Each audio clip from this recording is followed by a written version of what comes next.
నమస్తే, welcome to D news. నేను మీ ఆదిలక్ష్మి. బులెటిన్ల ముందుగా హెడ్లైన్స్.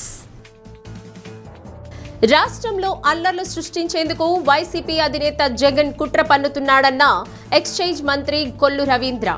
టీడీపీ కార్యాలయంలో మీడియా సమావేశం.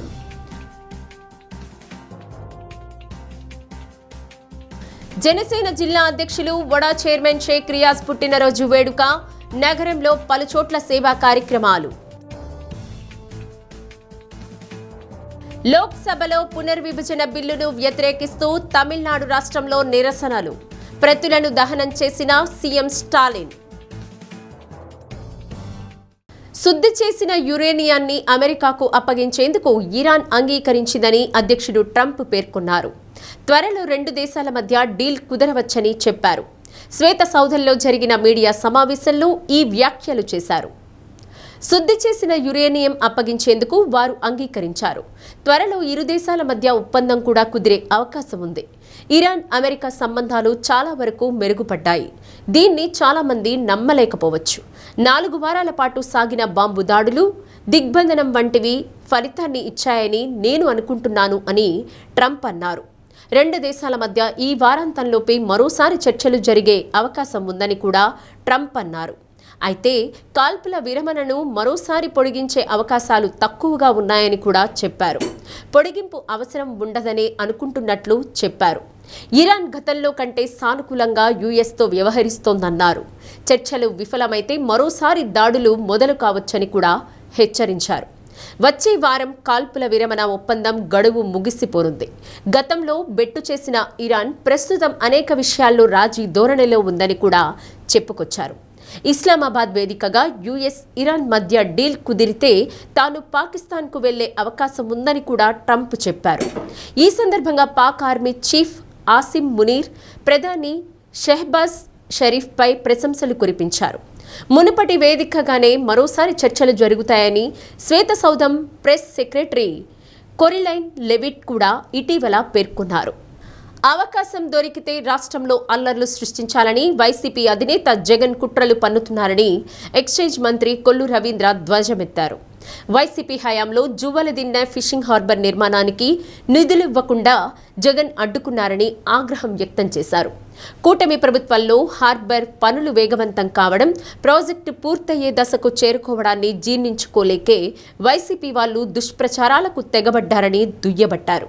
దేశ రక్షణకు ఉపయోగపడే సాగర్ డిఫెన్స్ సంస్థను తరిమేస్తానంటూ జగన్ చేసిన వ్యాఖ్యలను బట్టే ఆయనకు ఎంత దేశభక్తి ఉందో అర్థమవుతోందని ఎద్దేవా చేశారు.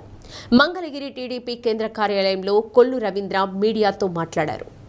జగన్మోహన్ రెడ్డి నెల్లూరు పర్యటనలో తన యొక్క కడుపు మంటని, ఈ రాష్ట్రాన్ని అభివృద్ధి చెందడం ఇష్టం లేక వివిధ వర్గాల మధ్యన చిచ్చులు పెట్టే కార్యక్రమానికి మరి కొనసాగిస్తా ఉన్నాడంటే జగన్ బ్రతికే ఒక అరాచకం. జగన్ ఎక్కడో చోట ఏదో ఒకటి అల్లరి సృష్టించాలని ఇవాళ జువ్వెలదిన్నె ఫిషింగ్ హార్బర్ విషయంలో అక్కడ మత్స్యకారులకు చెందకుండా ఆ ఫిషింగ్ హార్బర్ని వేరే వాళ్ళకి కేటాయిస్తున్నారని చెప్పి ఒక దుష్ప్రచారం చేయటానికి, మత్స్యకారులకు స్థానం లేకుండా చేయాలని ఒక దుష్ప్రచారానికి జగన్మోహన్ రెడ్డి రెచ్చగొట్టే కార్యక్రమాలు చేస్తూ ఉన్నాడు. నిజంగా ఇది చాలా దురదృష్టకరం. అక్కడ ఫిషింగ్ హార్బర్ నిర్మాణం వాళ్ళకి బిల్లులు ఇవ్వకుండా, ఆ పనులు కంప్లీట్ అవ్వకుండా ఆ ఫిషింగ్ హార్బర్ని వెనక్కి నెట్టినటువంటి వ్యక్తి జగన్మోహన్ రెడ్డి. ఇది అవునా కాదా? అదే కాకుండా ప్రభుత్వం వచ్చిన తర్వాత కూటమి ప్రభుత్వం పనులు వేగవంతంగా చేస్తుంది. ఇంకా కొద్ది పనులు మిగిలి ఉన్నాయి. అక్కడ 901 మీటర్ల లెంత్లో జెట్టీని నిర్మాణం చేయడం జరిగింది. అక్కడ ఫిష్ ల్యాండింగ్ సెంటర్ కానీ, అక్కడ కోల్డ్ స్టోరేజెస్ కానీ, వాళ్ళకి కావాల్సినటువంటి వలలు కానీ, ఇవన్నీ కూడా భద్రపరచుకోవడానికి గదులు కానీ, అక్కడ ఒక సొఫిస్టికేటెడ్ ఫిషింగ్ హార్బర్ నిర్మాణం జరిగింది.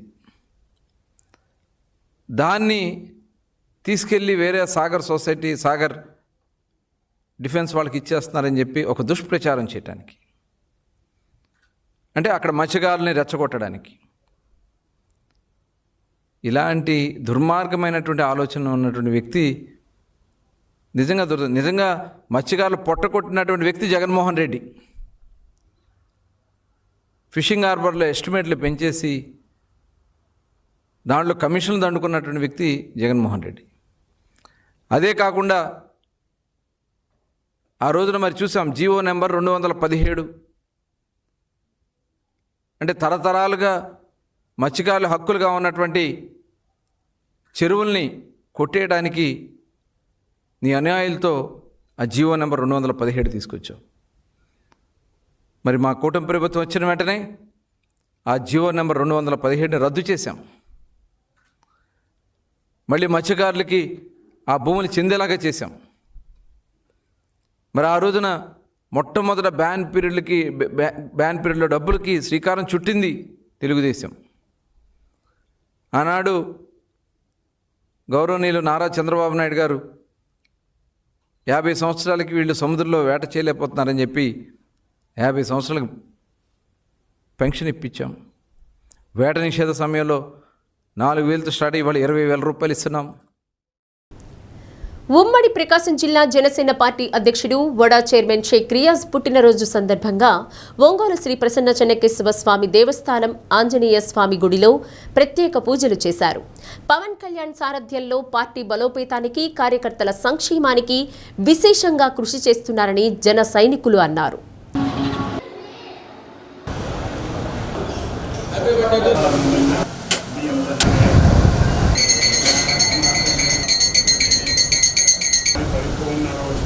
हिमंजोतपस्तांजनेय स्वामिने भावं संपूर्ण शरीरेण समस्त ग्रहदोष निवारण कल्याण नामते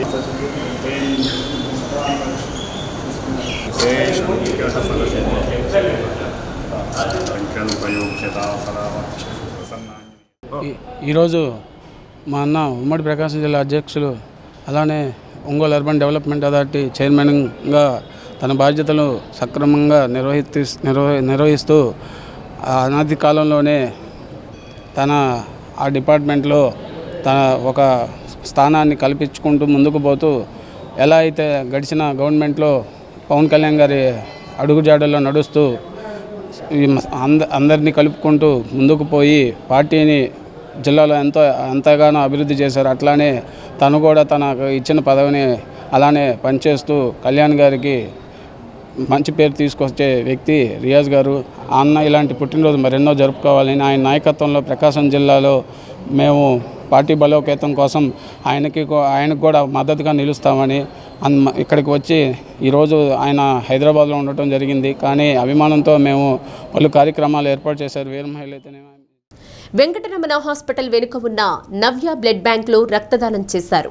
రియాజ్ బర్త్డే కేక్ కట్ చేసి పంచిపెట్టారు. పార్టీ జిల్లా కార్యదర్శి కళ్యాణ్ ముత్యాల, ఏఎంసీ వైస్ చైర్మన్ ప్రసాద్, కార్యదర్శి రాయని రమేష్, నగర ప్రధాన కార్యదర్శి పల్లా ప్రమీల, నగర సంయుక్త కార్యదర్శి సుంకర కళ్యాణి, 9వ డివిజన్ అధ్యక్షులు నరసింహారావు, 14వ డివిజన్ అధ్యక్షులు ఉంగరాల మోహన్, 16వ డివిజన్ అధ్యక్షులు అల్లూరి శ్రీహరి, 19వ డివిజన్ అధ్యక్షులు ఇమ్మడిశెట్టి శ్రీను, నాయకులు ఏలూరి వెంకటేష్, ఫనీ, రాజేంద్ర, మురళి, బండారు గిరి, ఈదుపల్లి శివ, వీర మహిళలు ఎన్ ప్రమీల, ఏడుంబాకుల అనుష తదితరులు పాల్గొన్నారు. రాబోయే ఎన్నికల్లో జనసేన తరపున రియాజ్ ఎమ్మెల్యేగా విజయం సాధించాలని ఆకాంక్షించారు.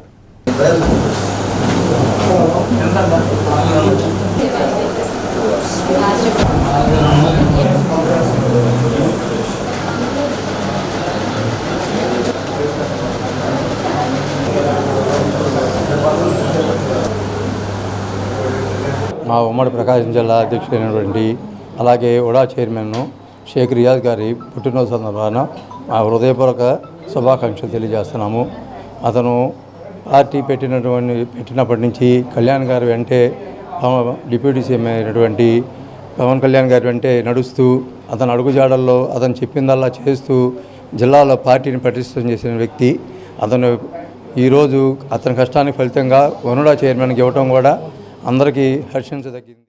ప్రకాశం జిల్లాలో జనసేన పార్టీ అంటే షేక్ రియాజ్ గారు అన్న రీతిలో ప్రకాశం జిల్లా రథసారథి అయి పార్టీ పెట్టినప్పటి నుంచి ఎన్నో అహర్నిశలు ఓర్చి ఆయన కష్టంతో స్వార్థం ఎరగకుండా కుటుంబాన్ని సైతం పట్టించుకోకుండా పార్టీకి పనిచేసిన నాయకుడు మా నాయకుడు రియాజ్ గారు.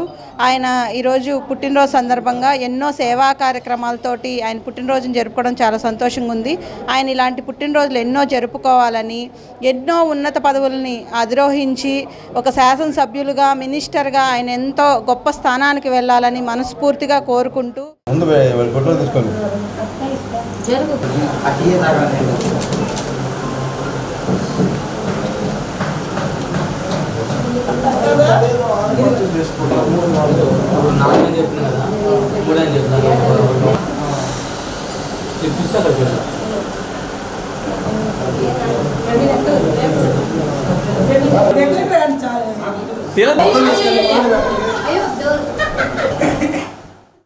భార్య ఇంకొకరితో సన్నిహితంగా ఉండడాన్ని జీర్ణించుకోలేని భర్త ప్రియుడితో కలిసి బైక్పై వెళ్తుండగా ఆటోతో ఢీకొట్టి కత్తితో దాడి చేసి గాయపరిచాడు. నెల్లూరు గ్రామీణ మండలంలో క్రాంతిబాబు నివాసం ఉంటున్నాడు. ఆయన భార్య కొంతకాలంగా అదే ప్రాంతానికి చెందిన ఆనంద్ కుమార్తో సన్నిహితంగా ఉంటుంది. దీనిపై 3 నెలల క్రితం దంపతుల మధ్య గొడవ జరిగి ఆమె పుట్టింటికి వెళ్లిపోయింది. ఆనంద్ కుమార్తో కలిసి బైక్పై నెల్లూరు నుండి ఇంటికి వెళ్తుండగా హరనాథ్పురంలోని ఓ ధాబా సమీపంలో క్రాంతిబాబు ఆటోతో ఢీకొట్టాడు. అనంతరం కత్తితో ఆనంద్ కుమార్పై దాడి చేయగా స్థానికులు రావడంతో పరారయ్యాడు. సమాచారం అందుకున్న బాలాజీనగర్ ఇన్స్పెక్టర్ కె సాంబశివరావు ఘటనా స్థలానికి చేరుకుని గాయపడిన వారిని ఆసుపత్రికి తరలించారు. నిందితుడిపై హత్యాయత్నం కేసు నమోదు చేసినట్లు పోలీసులు తెలిపారు.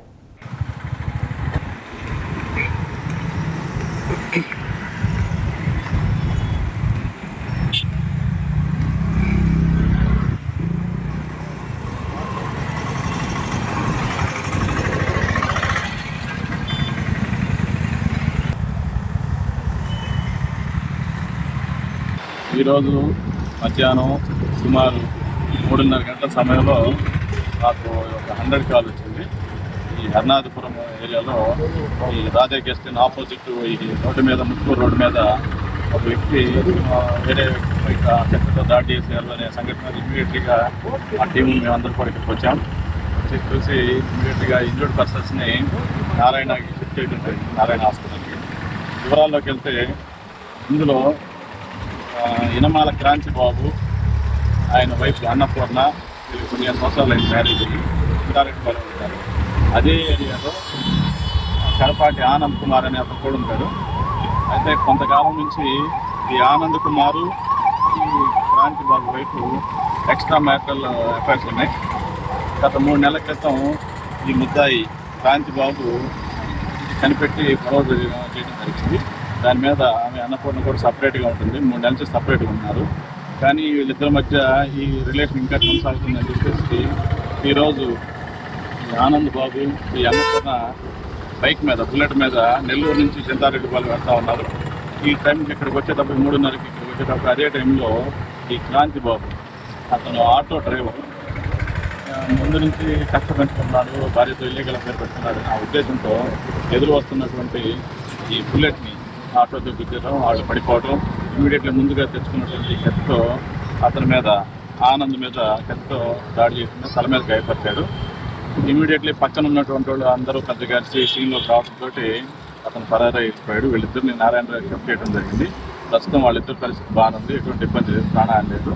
ముద్దాయి గురించి కూడా మాకు సమాచారం ఉంది, టీమ్స్ ఫామ్ చేసాం పట్టణంలో. ఇది పూర్తిగా కుటుంబ కలహాలు, ఇల్లీగల్ అఫైర్ మూలం జరిగిందే కానీ వేరే ఆపరేషన్ ఎక్కడ జరిగింది సార్? స్పాట్ ఎక్కడ సార్? ఇదే అండి spot, Harnathapuram Muthukuru Raja guest inn opposite. ఆటోతో గుద్దారని చెప్తున్నారు, గాయాలు ఏమైనా? ఆమెకి ఇంటర్నల్ ఇంజురీస్ అయినాయి, ఎక్స్టర్నల్ ఇంజురీస్ ఏం లేవు. ఆటో పడిపోయింది. అతను భర్త ఆటోతో గుద్దినప్పుడు ఇంటర్నల్గా ఉన్నాయి, అవి కూడా స్కాన్ చేసి డాక్టర్ గారితో మాట్లాడాం. అదేవిధంగా అతను కూడా ఒక 4 ఇంచెస్ హెడ్ మీద ఇంజురీ అయింది, అది కూడా స్కాన్ చేసి అవసరమైతే సర్జరీ కూడా చేస్తూ ఉన్నారు. ప్రస్తుతానికి ఇబ్బంది లేదు. ముద్దాయి గురించి కూడా సమాచారం ఉంది, టీమ్స్ పంపించున్నాము. ఇది పూర్తిగా లోక్సభ నియోజకవర్గాల పునర్విభజన బిల్లును వ్యతిరేకిస్తూ తమిళనాడు వ్యాప్తంగా నిరసనలు వ్యక్తమయ్యాయి. అధికార DMK secular progressive alliance bill ప్రతులను దహనం చేసి నిరసన తెలిపాయి. రాష్ట్ర వ్యాప్తంగా డీఎంకే కార్యకర్తలు వారి ఇళ్లపై కూటమి పార్టీలు తమ కార్యాలయాల్లో నలుపు రంగు జెండాలు ఎగురవేశారు. శాసనసభ ఎన్నికల ప్రచారంలో భాగంగా నామక్కల్ జిల్లాలో పర్యటిస్తున్న స్టాలిన్ నలుపు రంగు చొక్కా ధరించి నల్ల జెండా ఎగరవేసి కేంద్ర ప్రభుత్వానికి వ్యతిరేకంగా నినాదాలు చేశారు. పునర్విభజన బిల్లు ప్రతులను దహనం చేశారు. నాడు తమిళనాడులో రాజుకున్న హిందీ వ్యతిరేక సెగ ఢిల్లీలో నిప్పు రాజేసింది. ఆ విషయంలో ఢిల్లీ నాయకత్వం వెనకడుగు వేసిన తర్వాతే పరిస్థితి సద్దుమణిగింది. నేడు తమిళులను సొంత దేశంలోనే శరణార్థులను చేసే నల్ల చట్టం నకళ్లను దహనం చేసి మరో అగ్గిని రాజేశారు.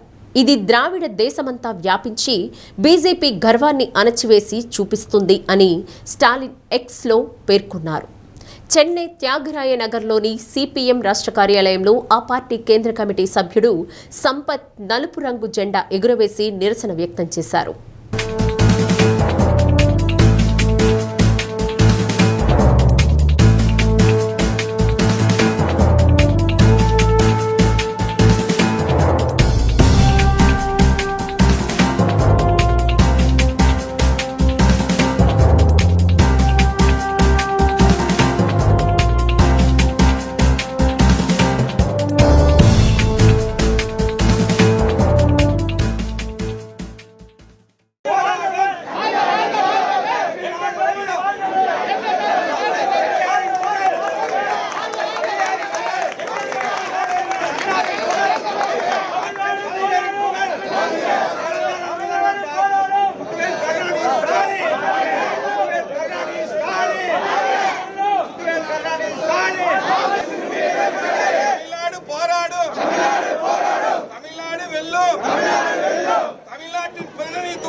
ஒன்றிய அரசாங்கம் இன்று தாக்கல் செய்கின்ற அந்த மசோதாவை இப்பொழுது அந்த நகலை எரிக்கிறார்.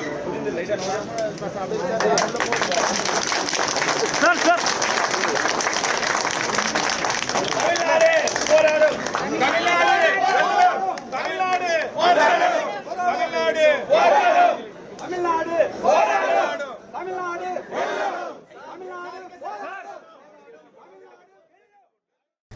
వైసీపీ హయాంలో వాలంటీర్లపై వ్యాఖ్యల విషయంలో జనసేన అధినేత పవన్ కళ్యాణ్పై అప్పటి పబ్లిక్ ప్రాసిక్యూటర్ గుంటూరు కోర్టులో క్రిమినల్ ఫిర్యాదు దాఖలు చేయడాన్ని హైకోర్టు ఆక్షేపించింది.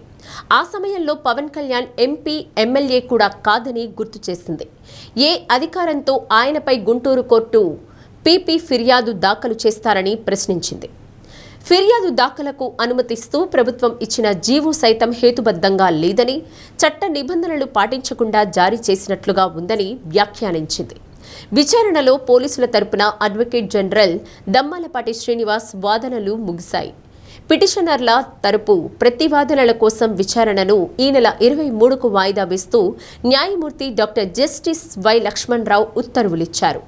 ఈ వ్యాఖ్యలపై 2023 జూలై 9న వారాహి యాత్రలో పవన్ కళ్యాణ్ మాట్లాడుతూ వాలంటీర్లు సేకరిస్తున్న సమాచారం కొంతమంది అసాంఘిక శక్తుల చేతుల్లోకి వెళ్లి మహిళలను అపహరిస్తున్నారన్నారు.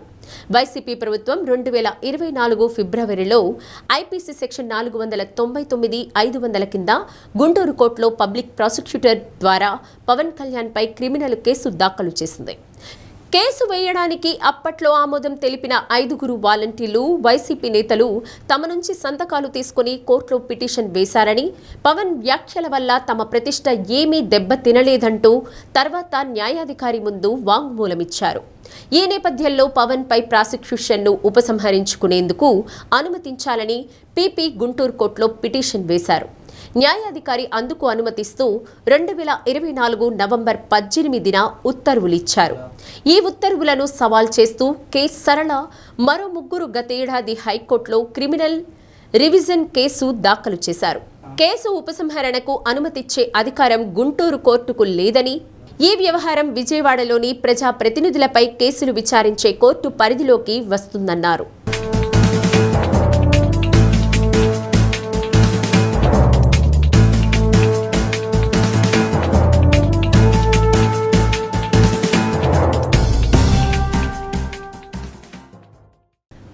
ఉగ్రవాద సంస్థ లష్కర్-ఏ-తోబియా సహా వ్యవస్థాపకుడు ఉగ్రవాది అమీర్ హబ్జా గుర్తు తెలియని వ్యక్తుల కాల్పుల్లో తీవ్రంగా గాయపడ్డాడు. లాహోర్లోని ఓ టీవీ ఛానల్ కార్యాలయం బయట అతడు ప్రయాణిస్తున్న వాహనంపై అజ్ఞాత వ్యక్తులు కాల్పులు జరిపారు. తీవ్ర గాయాల పాలైన హంజాను స్థానికులు ఆసుపత్రికి తరలించారు. ప్రస్తుతం అతడి పరిస్థితి ఆందోళనకరంగా ఉందని వైద్య వర్గాలు తెలిపాయి. భారత్లో జరిగిన అనేక ఉగ్రవాద దాడుల్లో హంజా ప్రమేయం ఉంది. అమెరికా అతడిని అంతర్జాతీయ ఉగ్రవాదిగా ప్రకటించింది. ఈ ఏడాది కాలంలో హంజాపై కాల్పులు జరగడం ఇది రెండోసారి. కొన్నాళ్లుగా పాకిస్తాన్లో భారత్ను వ్యతిరేకించే కరుడుగట్టిన పాక్ ఆర్మీ మాజీ అధికారులు, తీవ్రవాద సంస్థ నాయకులు, యువతను రెచ్చగొట్టే ఉగ్రమూకలు వరుసగా హత్యకు గురవుతున్నారు. వీరిని గుర్తు తెలియని వ్యక్తులు అతి సమీపం నుండి కాల్చి చంపి అంతర్ధానమవుతున్నారు. అయితే భారత్ గూఢచారులే తమ దేశంలో ఈ హత్యలకు పాల్పడుతున్నారని పాకిస్తాన్ ఆరోపిస్తున్నా ఆలకించిన వారు లేరు.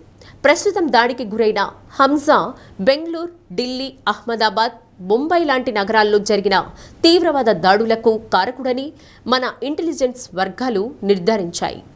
అనునిత్యం భారత్పై విషం చిమ్ముతూ ఉగ్రవాదాన్ని, హింసను, దాడులను ప్రోత్సహించే లష్కర్-ఏ-తోయిబా సహా వ్యవస్థాపకుడు అమీర్ హంజాను నడి రోడ్డుపై గుర్తు తెలియని వ్యక్తులు కుక్కలు కాల్చినట్లు చేసిన పని ఎవరు చేశారోనని పాకిస్తాన్ నాయకులు, అధికారులు తలలు పట్టుకుంటున్నారు. బీజేపీపై పశ్చిమ బెంగాల్ సీఎం మమతా బెనర్జీ సంచలన ఆరోపణలు చేశారు. ఆ పార్టీ బాంబు పేలుళ్లకు కుట్ర పన్నుతుందన్నారు. ఎన్ఐఏను రంగంలోకి దింపి ఆ నిందను మరొకరిపై వేసేందుకు ప్రణాళికలు రచిస్తోందని పేర్కొన్నారు. అసెంబ్లీ ఎన్నికలు సమీపిస్తున్న నేపథ్యంలో దిన్హాటాలో జరిగిన ఓ ప్రచార సభలో ఆమె ఈ వ్యాఖ్యలు చేశారు. పోలింగ్ తేదీ సమీపిస్తున్న నేపథ్యంలో బయటి వ్యక్తులను ఉపయోగించి బెంగాల్లో అల్లర్లు సృష్టించే అవకాశాలు ఉన్నాయని మమత ఆరోపించారు. ఈ క్రమంలోనే స్థానిక యువకులు కూడా అరెస్టు కావచ్చన్నారు. ఎన్ఐఏను రంగంలోకి దించి బాంబు పేల్చడం, తర్వాత ఆ నేరాన్ని వేరొకరిపై వేసేయడమే బీజేపీ ప్రణాళిక. వారు బయట నుండి కొంతమంది వ్యక్తులను తీసుకొస్తారు, మీపై ఆరోపణలు చేసి యువకులను అరెస్ట్ చేస్తారు. ఇది కేవలం కొన్ని రోజుల వ్యవహారమే. ఓపికగా ఉండండి, ఘర్షణలకు దూరంగా ఉండండి, అల్లర్లు సృష్టించి ఓట్లు కొట్టేయాలని చేస్తారు. అవసరమైతే రాత్రి వేళల్లో కూడా వారిని నిశ్చితంగా పర్యవేక్షించండి అని మమత అన్నారు. అంతకుముందు జరిగిన మరో సభలో బెంగాల్ గుర్తింపును, రాజకీయ హక్కులను దెబ్బతీసేందుకు బీజేపీ ప్రయత్నిస్తోందని మమతా బెనర్జీ ఆరోపించారు. लड़ाई खाली बीजेपी का साथ नहीं है. बीजेपी होल पावर को, आइन कानून को छोड़ के बंगाल को जलाने आया है. और चुनाव का पहले মনে রাখবেন কি বলছে, इंस्ट्रक्शन दिए बोलছে तृणमूल সবাইকে গ্রেফতার करो. अगर तृणमूल का एक अरेस्ट होगा तो आपका भी हाल मालूम होना चाहिए. हजारों अरेस्ट होगा और हमारा हजारों माँ. ఒంగోలు సీతారాంపురంలోని శర్మ కళాశాల మైదానం ఎదురుగా ఉన్న సిద్ధి వినాయకుని గుడిలో అర్ధరాత్రి దొంగలు పడ్డారు. హుండీలో ఉన్న నగదు తీసుకెళ్లినట్లు అర్చకులు తెలిపారు. గుడి లోపల ఉన్న వేప అంకమ్మ గుడిలో అమ్మవారి మెడలో ఉన్న నకిలీ నగను తీసుకెళ్లినట్లు చెప్పారు. 8 నెలలుగా హుండీలో లెక్కించకుండా ఉన్న నగదు అపహరించుకుపోయారని పోలీసులకు ఫిర్యాదు చేశారు. పోలీసులు కేసు నమోదు చేసి దర్యాప్తు చేస్తున్నారు. ఈ ఒంగోలులో సీతారాంపురం వినాయకుడి గుడి అంటారండి ఇది. ఈ వినాయకుడి గుడిలో రాత్రి దొంగతనం జరిగింది. సుమారు 1,50,000 రూపాయలు డబ్బులు పోయి ఉంటేనే ఈ ఏరియా వాళ్ళందరం అనుకుంటున్నాము. ఈ వినాయకుడి గుడి ఈ ఏరియాకి చాలా ప్రసిద్ధిగాంచిన వినాయకుడి గుడి. ఎవరైనా సరే బయటికి వెళ్ళాలంటే ఎప్పుడు ఈ వినాయకుడి దగ్గరికి వచ్చి దండం పెట్టుకొని, ఈ ఏరియా మొత్తం ఎవరైనా ఏ పని మీద వెళ్ళినా ఇక్కడికి వచ్చి దండం పెట్టుకొని వెళ్తారు. అంత ఫేమస్. 70 సంవత్సరాల చరిత్ర ఉన్న గుడి ఇది. ఇక్కడ రాత్రి దొంగతనం జరిగింది. కనీసం 1,40,000 అంటున్నారు. దీని మీద ఇక్కడ ఈ ఏరియా వాస్తవులందరూ కూడా కంప్లైంట్ ఇవ్వాలని వెళ్తున్నాము. అందరం 1 టౌన్లో కంప్లైంట్ ఇవ్వదలుచుకున్నాము. కాబట్టి దీని మీద పరిష్కారం తేల్చవలసిందిగా 1 టౌన్ వారికి కోరుతున్నాం, పోలీసుల వారికి. ఈ గణపతి ఆలయం ఎందరో సందర్శించుకుంటూ స్వామివారి ఆశీస్సులు పొందుతూ 70 సంవత్సరాలుగా మేళ్ల చెరువు పద్మనాభయ్య శాస్త్రి గారు ప్రారంభించినటువంటి ఈ దేవస్థానం ఎంతో ప్రసిద్ధిగాంచింది. ప్రతి వినాయక చవితికి ఈ సీతారాంపురంలో భక్తులందరూ కలిసి సామూహికంగా ఈ పూజా కార్యక్రమాలు నిర్వహిస్తూ ఉంటారు. రాత్రి కొంతమంది దొంగలు హుండీ తాళాలు పగలగొట్టి హుండీలో ఉన్నటువంటి దాదాపుగా 1,50,000 రూపాయల ధనాన్ని దోచుకు వెళ్ళారు. ఈ 1,50,000 రూపాయలు కూడా వీరు ప్రతి వినాయక చవితికి ఓపెన్ చేసి ఆ డబ్బు. బులెటిన్ ముగించే ముందు హెడ్లైన్స్. రాష్ట్రంలో అల్లర్లు సృష్టించేందుకు వైసీపీ అధినేత జగన్ కుట్ర పన్నుతున్నాడన్న ఎక్సైజ్ మంత్రి కొల్లు రవీంద్ర. టీడీపీ కార్యాలయంలో మీడియా సమావేశం.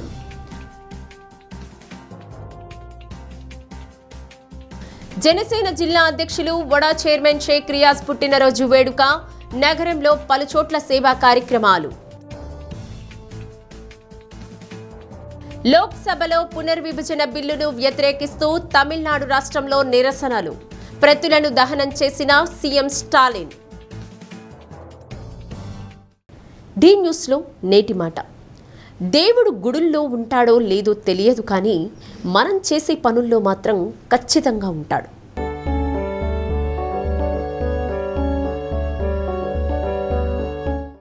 డి న్యూస్ ఇంతటితో సమాప్తం.